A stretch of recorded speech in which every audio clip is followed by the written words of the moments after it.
Hello everyone, welcome to the day 16 of our React.js series. So इस video में हम तीन इम्पोर्टेंट कंसेप्ट सीखने वाले हैं। पहला तो है local storage, second is session storage and third is API calling. तो without any delay let's get started. तो लोकल स्टोरेज में हम देखेंगे कि हम कैसे डेटा को स्टोर करते हैं, कैसे रिट्रीव करते हैं और कैसे मैनिपुलेट करते हैं। अगर मैं सिंपल लैंग्वेज में तुम्हें समझाऊं कि लोकल स्टोरेज क्या है, तो लोकल स्टोरेज बेसिकली ब्राउजर का एक मतलब तुम एक फीचर समझ लो जिसमें हम डेटा को परमानेंटली या तो फिर लॉन्ग टर्म के लिए के ब्राउजर में हम उसे स्टोर करके रख सकते हैं। मतलब लोकल स्टोरेज एक जैसे एक स्मॉल मेमोरी बॉक्स के जैसा होता है। इसमें जो डेटा है वो मतलब हमेशा रहेगा। अगर हम भले पेज को रिफ्रेश कर लें या ब्राउजर को क्लोज करके दोबारा भी ओपन कर ले, या तो फिर अगर तुमने तुम्हारे लैपटॉप को शट डाउन भी कर दिया और फिर से तुम उसी पे आए वेबसाइट पे, तो भी वो रहेगा। मतलब सिस्टम को रिस्टार्ट हो जाए फिर भी रहेगा। मतलब ये बेसिकली तुम्हारे ब्राउजर में लॉन्ग टर्म के लिए स्टोर हो जाता है। जैसे अगर फॉर एग्जांपल मैं एग्जांपल दूं, तो जैसे अगर तुम्हारा लीड कोड की वेबसाइट है, उसमें तुम्हारा जो अकाउंट लॉगिन है, तो वो अगर तुम वापस से उसको बंद करके चालू करके देखोगे, तो तुम्हें तुम्हारा जो अकाउंट है वो वहां पे लॉगिन ही दिखेगा। तो बेसिकली यही होता है लोकल स्टोरेज। तो मुझे मेरा लोकल स्टोरेज कहाँ दिखता है, तो ये देखो, ये जैसे तुम्हारा प्रोजेक्ट रन हो रहा है, तो यहाँ पे इंस्पेक्ट में जाओ।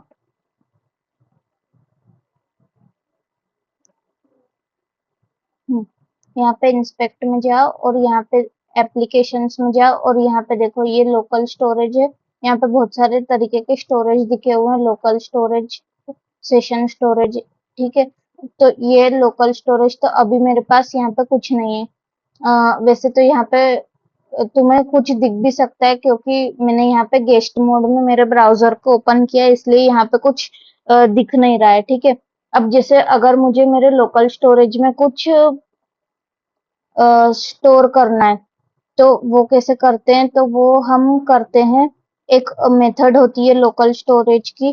देखो, लोकल स्टोरेज की गिन के चार मेथड हैं। पहली तो है सेट आइटम, दूसरा है गेट आइटम, तीसरा है रिमूव आइटम और चौथा है क्लियर। तो सेट आइटम काय के लिए यूज होता है? सेट आइटम यूज होता है सेट करने के लिए वैल्यू को, और मतलब डेटा को स्टोर करना चाहते हैं जैसे की वैल्यू पेयर के फॉर्म में, तो उसके लिए। ठीक है, गेट आइटम होता है गेट करने के लिए, की लेता है, मतलब ये की लेता है और वैल्यू देता है। ठीक है, रिमूव आइटम होता है रिमूव करने के लिए, ये भी की एक्सेप्ट करता है और जो भी उसके करस्पॉन्डिंग वैल्यू रहेगी उसको क्लियर कर देगा। और जो क्लियर मेथड होता है वो सब कुछ ही रिमूव कर देता है। ठीक है, तो सबसे पहले हमारे लोकल स्टोरेज में कुछ हम ऐड करते हैं। तो जैसे मैंने यहाँ पे लिखा local storage dot set item, और ये कैसे मतलब डेटा को लेता है, तो ये की और वैल्यू के फॉर्म में लेता है। तो पहला तो जो की रहेगी वो भी स्ट्रिंग के फॉर्म में होनी चाहिए, और जो वैल्यू रहेगी वो भी स्ट्रिंग के फॉर्म में रहना चाहिए। अब जैसे मैंने यहाँ पे लिखा यूजर, ठीक है, और यूजर दे दिया जैसे मैंने कुछ भी। ठीक है, तो अब अगर मैं इसको रिलोड करूं, तो ये देखो यहाँ पे मेरे लोकल स्टोरेज में यूजर की आ गई है और उसकी वैल्यू आ गई है एबीसीडी। ठीक है, अब अगर जैसे मैं एक और चीज स्टोर करूं लोकल स्टोरेज में,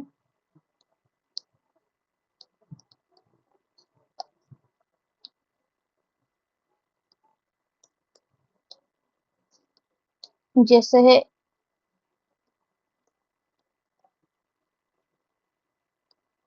एम्प्लॉय आईडी,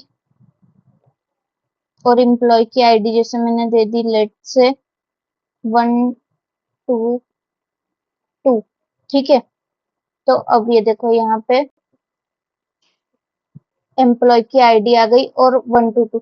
अब देखो, अब अगर मैं इसको यहाँ से हटा भी दूं, जैसे अगर मैंने इसको हटा दिया, ठीक है, और अगर मैंने इसको फिर से रिफ्रेश किया तो भी ये लोकल स्टोरेज से जाएगा नहीं, एक बार क्योंकि ये सेव हो गया है। ठीक है, अगर मुझे इसे मतलब रिमूव करना है परमानेंटली, तो मतलब मैं कैसे करूंगी, मैं उसके लिए एक और मेथड है, local storage dot remove item, और इसमें मेरे को क्या देना पड़ेगा, जैसे मुझे यूजर रिमूव करना है तो मैं यहाँ पे लिख दूंगी यूजर, और फिर अगर मैं इसको चलाऊं तो अब देखो यूजर हट गया है। ठीक है, अगर अब अगर जैसे ये मैंने हटा दिया, देखो अब यूजर वापस आ गया। ठीक है, अब अगर मुझे मतलब ये जितना भी दिख रहा है ये सारा ही क्लियर करना है, तो उसके लिए क्या करेंगे, लोकल स्टोरेज डॉट क्लियर, ये एक मेथड रहेगी। तो अगर इसको मैं चला दूं तो जितना भी दिख रहा है ना तुमको लोकल स्टोरेज में, ये एम्प्लॉय आईडी और यूजर, ये दोनों भी चला जाएगा। देखो चला गया।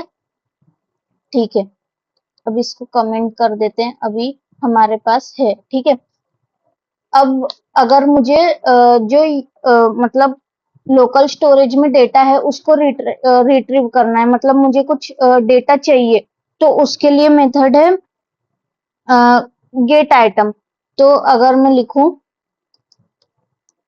Local storage dot gate item, और यहाँ पे मुझे सिर्फ की देना है, तो अब जैसे मेरे को एम्प्लॉय की आईडी चाहिए है। ठीक है, तो अगर मैं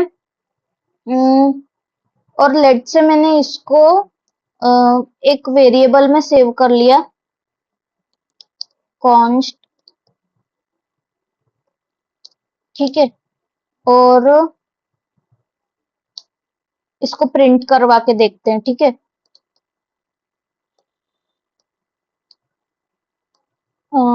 emp अंडरस्कोर आईडी। ठीक है, और यहाँ पे क्या होगा, यहाँ पे लोकल स्टोरेज की ये जो गेट आइटम मेथड है उससे ये जो एम्प्लॉय आईडी है ये हमें इस वेरिएबल जो emp आईडी है उसमें स्टोर हो जाएगी, और ये हम कंसोल पे प्रिंट कर देंगे।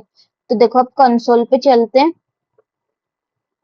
इसको रिफ्रेश किया, हाँ ये देखो आ गई यहाँ पे एम्प्लॉय आईडी, तो ये हमने गेट कर लिया। अब जैसे मेरे को जो यूजर था वो भी चाहिए, तो उसको कैसे करेंगे, सेम चीज, बस यहाँ पे लिख दो यूजर, और उसको सेव कर लिया हमने यूजर नाम के वेरिएबल में। तुम यहाँ पे कुछ भी नाम दे दो, मतलब वेरिएबल का नाम तो यूजर 1 2 3, ठीक है, कुछ भी नाम दे दो। और ठीक है, अब यहाँ पे देखो यूजर का नाम भी आ जाएगा। ये 4 बार एम्प्लॉय आईडी क्यों आ गई, क्योंकि यहाँ पे मैंने यूजर लिखना चाहिए थी की।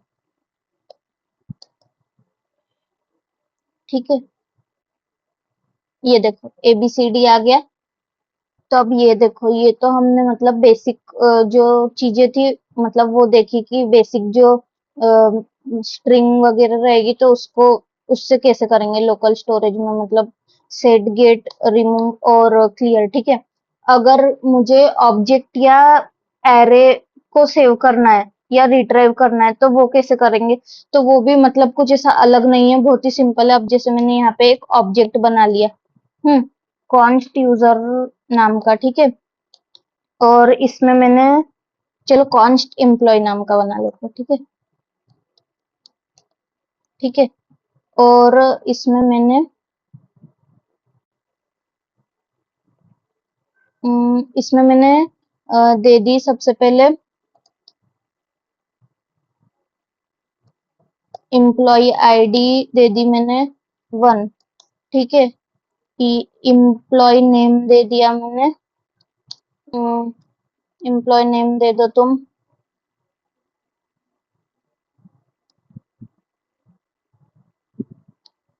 ABCDE। ठीक है, यहाँ पे कॉमा लगना चाहिए। ठीक है, और डिपार्टमेंट दे दो तुम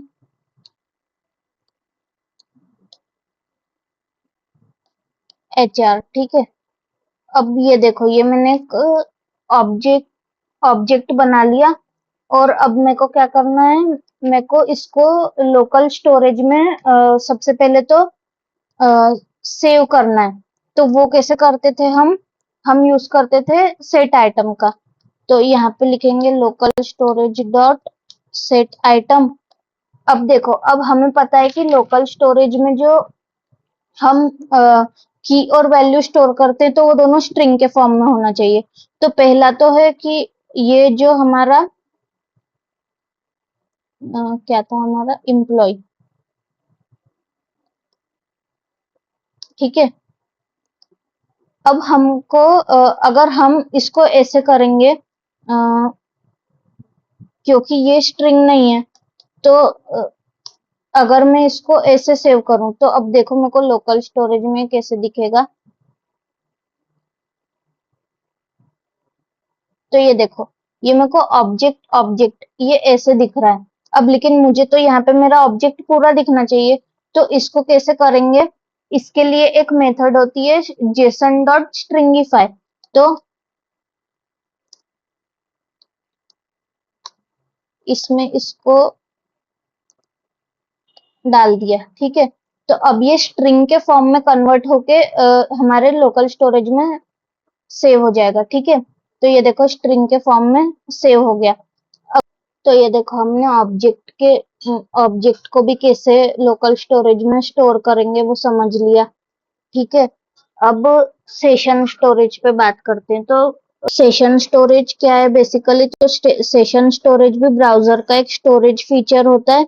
बट ये जो है, ये मतलब शॉर्ट टर्म के लिए होता है, टेम्पररी, मतलब टेम्पररी डेटा को स्टोर करने के लिए। तो जैसे ही मतलब सेशन खत्म होगा, तो जो डेटा है वो भी चला जाएगा, ठीक है। अ, मतलब जैसे अगर मैंने टैब क्लोज कर दिया या ब्राउजर को क्लोज कर दिया, तो डेटा ऑटोमेटिकली डिलीट हो जाएगा। तो इसको भी हम मतलब जैसे लोकल स्टोरेज में स्टोर करते थे, वैसे ही मतलब जो मेथड्स है वो ही सेम मेथड्स सेशन स्टोरेज के लिए भी है। अब जैसे मैंने अगर इसको, एक मिनट, इसको कमेंट कर दिया, और यहाँ पे session storage dot set item अगर मैंने किया, जैसे यूजर, तो अगर अब मैं यहाँ पे जाके सेशन स्टोरेज में देखूं, तो रिलोड करते हैं, तो यहाँ पे देखो आ गया। और अगर मेरे को इसको डिलीट करना है, तो क्लियर मेथड से पूरा डिलीट हो जाएगा, और रिमूव से मतलब जो की वैल्यू रहेगी वो डिलीट होगी, सिर्फ मतलब जो की हम देंगे वो। अब जैसे एक और मैंने डेटा इसमें स्टोर किया,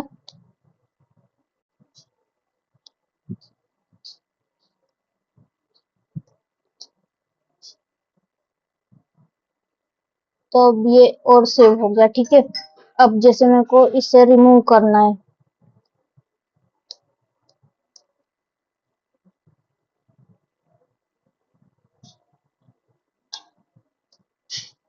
रिमूव आइटम, और यहाँ पे सिर्फ की देना, तो वो रिमूव हो गया। और अब जैसे अगर मैंने ये ब्राउजर को या टैब को बंद किया, तो ये जो हमारा मतलब सेशन था वो बंद हो जाएगा, तो ये जो वैल्यू रहेगी ये भी हट जाएगी। हमने लोकल स्टोरेज और सेशन स्टोरेज के बारे में तो समझ लिया। अब हम थोड़ा एपीआई कॉलिंग क्या होती है वो समझते हैं। तो देखो, अब हम देखेंगे कि एपीआई को कैसे मैनेज करते हैं, मतलब और एपीआई के थ्रू फ्रंट एंड पर डेटा को कैसे लेके आते हैं।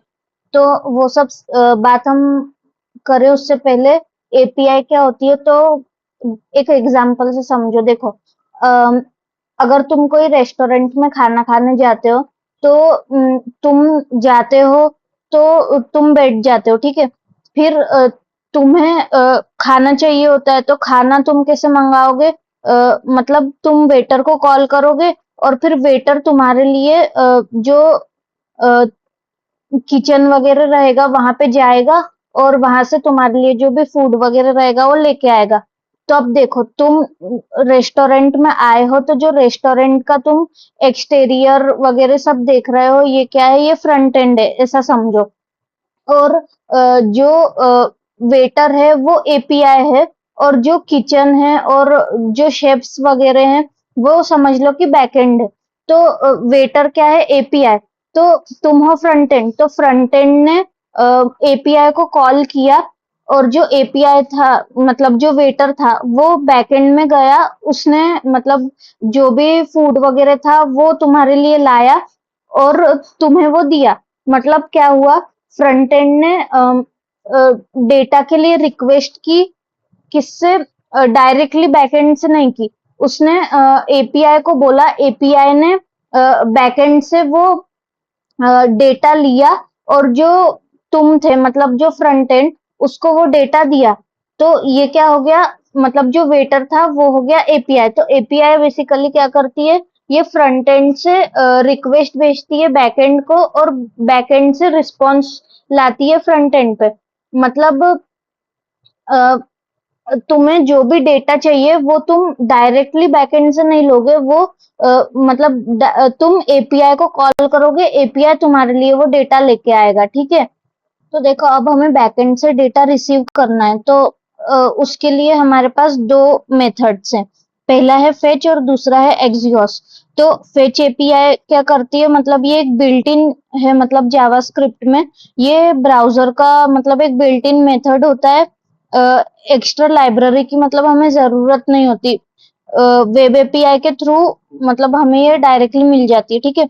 और एक्सियोस क्या है, ये एक पॉपुलर लाइब्रेरी है थर्ड पार्टी एपीआई।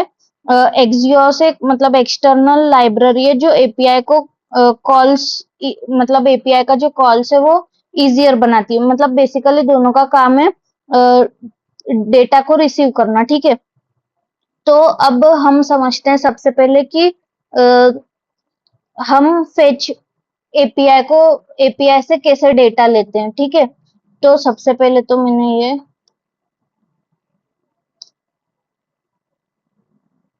ठीक है। अब यहाँ पे देखो मैं एक समझ लो एक बटन बनाती हूँ। यहाँ पे मैंने लिख दिया गेट डेटा, ठीक है। ठीक है, ये बटन आ गई। अब मुझे क्या करना है, मुझे डेटा रिसीव करना है कोई एपीआई के थ्रू। तो देखो यहाँ पे मैं एक फंक्शन बनाती हूँ, ठीक है। फंक्शन का नाम दे दिया मैंने गेट डेटा। यहाँ पे पैरामीटर में कुछ नहीं देंगे। और यहाँ पे देखो, यहाँ पे मैंने लिखा फेच। अब ये फेच के अंदर हम क्या लिखते हैं, इसके अंदर हम लिखते हैं एपीआई। तो अब जैसे मैं एक डमी एपीआई लेके आती हूँ तो यहाँ पे मैंने सर्च किया, एक वेबसाइट है जेसन प्लेस होल्डर नाम की। तो यहाँ पे तुम्हें मतलब एपीआईज वगैरह मिल जाएंगे। तो ये देखो यहाँ पे मैं गई और मैंने जैसे इसको कॉपी कर लिया, ये एक एपीआई है, ठीक है। और इसको मैंने यहाँ पे पेस्ट किया, ठीक है। अब मुझे जैसे दिखाना है कि इस एपीआई को कॉल करने के बाद मेरे पास कुछ डेटा आया। तो सबसे पहले तो इसको एक स्टोर कर लेते हैं, कौन डेटा नाम के एक जैसे वेरिएबल में मैंने इसको स्टोर कर लिया। और एक मिनट, यहाँ पे कंसोल हमारा खोल लेते हैं, ठीक है। और यहाँ पे ये डेटा को प्रिंट करते हैं जो हमको मिला, ठीक है। ठीक है,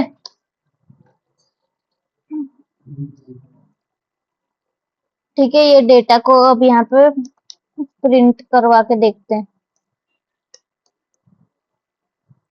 तब मेरे को यहाँ पे एक ऑन क्लिक इवेंट लगाना पड़ेगा ये फंक्शन को कॉल करने के लिए। और इस फंक्शन को मैंने यहाँ पे कॉल कर लिया। ठीक है।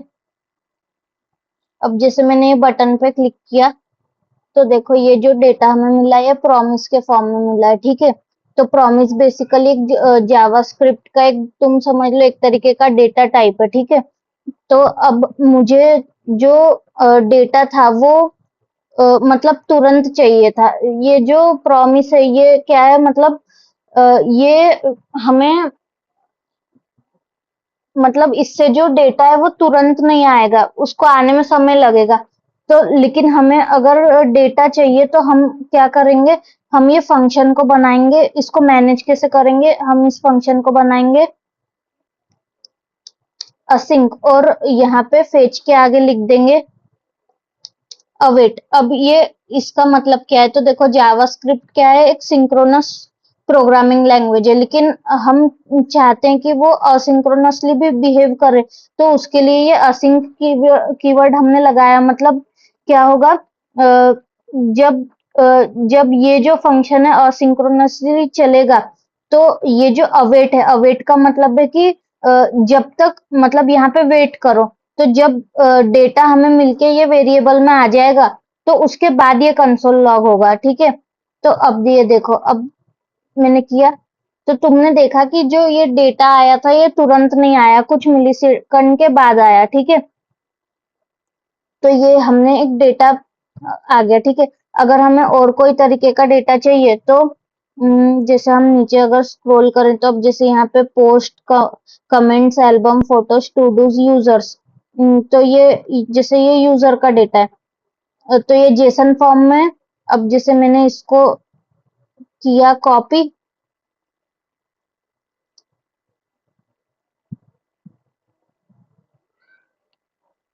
ठीक है। और जैसे अगर मैंने इसकी जगह पे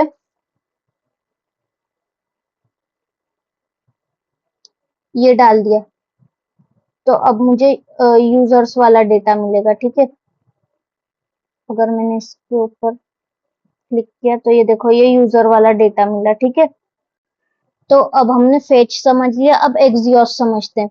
तो एक्सियोस और फेच दोनों में डिफरेंस क्या है, दोनों भी सेम काम करती है, मतलब एपीआई को कॉल करने का और डेटा को लाने का, ठीक है। लेकिन जो एक्सियोस है वो एरर्स को ज्यादा अच्छे से मैनेज करता है, और इंटरसेप्टर्स यहाँ पे होते हैं, और लोडिंग वगैरह भी ज्यादा अच्छे से मैनेज हो जाती है। ये एक थर्ड पार्टी लाइब्रेरी है जिसको मतलब सेटअप करना काफी इजी है। तो इसको कैसे करते हैं, सबसे पहले तो हमें इसे इंस्टॉल करना पड़ेगा। तो ये देखो, इसके लिए तुम्हें कमांड चलाना है npm i axios, ठीक है। इसको हमारे फोल्डर के अंदर चलाते हैं। तो हमारा फोल्डर है ये, और अब यहाँ पे कमांड चलाओ। तो पहले हमें ये लाइब्रेरी को इंस्टॉल करना पड़ेगा। देखो इंस्टॉल हो गई, अब इसको इंपोर्ट कर लो।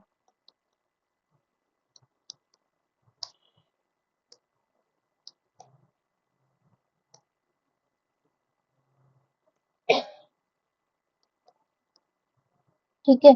अब ये इसको थोड़ी देर के लिए कमेंट करते हैं। अब यहाँ पे मुझे एक्सियोस का यूज करना है, ठीक है। तो समझ लो अब जैसे मैंने एरो फंक्शन बना लिया, ठीक है। कॉन्स्ट वही गेट डेटा नाम का फंक्शन बनाया, और यहाँ पे मैंने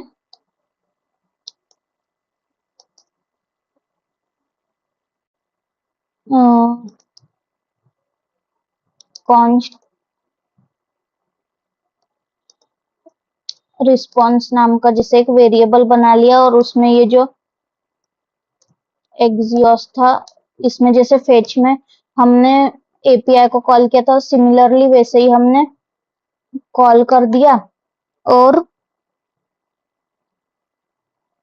हमें बस डिफरेंस ये है कि हमें मतलब इसमें डेटा चाहिए, तो उसके लिए हमें इसकी जो मेथड है उसका यूज करना पड़ेगा, जो कि है गेट, ठीक है। और यहाँ पे हमने उस रिस्पॉन्स नाम के वेरिएबल को प्रिंट कर दिया।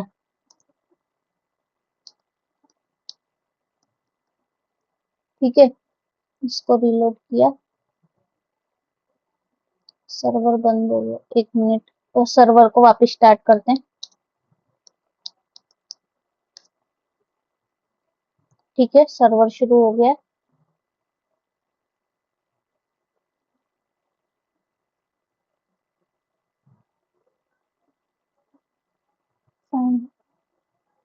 ये स्मॉल है, कैपिटल करते, ठीक है।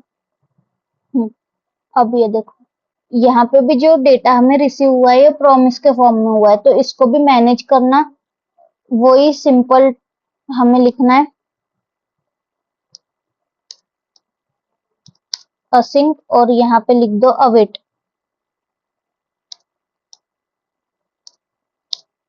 ठीक है, ये असिंक को हमें यहाँ पे नहीं लिखना है, फंक्शन के सामने लिखना है। अब ये देखो, यहाँ पे आ गया है हमारे पास डेटा यूजर्स का। ठीक है, इस वीडियो में हमने लोकल स्टोरेज, सेशन स्टोरेज और एपीआई कॉलिंग सीखा। अब एपीआई कॉलिंग जो ये कंसेप्ट है, इसको हम एक प्रोजेक्ट के थ्रू भी इम्प्लीमेंट करके और अच्छे से समझेंगे। मतलब जब हम एक प्रोजेक्ट बनाएंगे तो तुम्हें मतलब एपीआई वगैरह का यूज वगैरह अच्छे से समझ आ जाएगा। तो इस वीडियो में इतना ही, मिलते हैं नेक्स्ट वीडियो में। अगर वीडियो अच्छा लगा होगा तो लाइक कर देना। Thanks for watching, thank you.